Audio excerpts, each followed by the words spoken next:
جب رسول اللہ صلی اللہ علیہ وآلہ وسلم کو حضرت رقیہ رضی اللہ تعالی عنہ کو وفات کی اطلاع ملی تو آپ صلی اللہ علیہ وآلہ وسلم بہت غمزدہ ہوئے اور آنکھوں سے آنسو جاری ہو گئے۔ پھر جب آپ صلی اللہ علیہ وآلہ وسلم واپس مدینہ تشریف لائے تو حضرت رقیہ رضی اللہ تعالی عنہ کی قبر پر تشریف لے گئے۔ سر قبر پر کھڑے ہو کر ارشاد فرمایا، عثمان بن مظعون رضی اللہ تعالی عنہ جا چکے ہیں، رقیہ رضی اللہ تعالی عنہ اب تم بھی ان سے جا ملو۔ رسول اللہ کا یہ ارشاد سن کر عورتوں میں کوہرام مچ گیا۔ حضرت عمر رضی اللہ تعالی عنہ عورتوں کو یوں روتے دیکھ کر خاموش نہ رہ سکے، فوراً انہیں منع کیا۔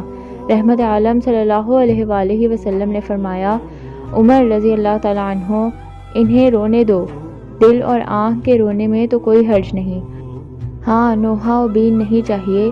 حضرت فاطمہ رضی اللہ تعالی عنہ تشریف لائیں تو بہن رقیہ رضی اللہ تعالی عنہ کی قبر کے پاس بیٹھ کر رونے لگیں۔ رسول اللہ صلی اللہ علیہ وآلہ وسلم اپنی مبارک چادر کے کنارے سے سیدہ فاطمہ رضی اللہ تعالی عنہ کے آنسو پونچھتے جاتے تھے۔ انا للہ و انا الیہ راجعون۔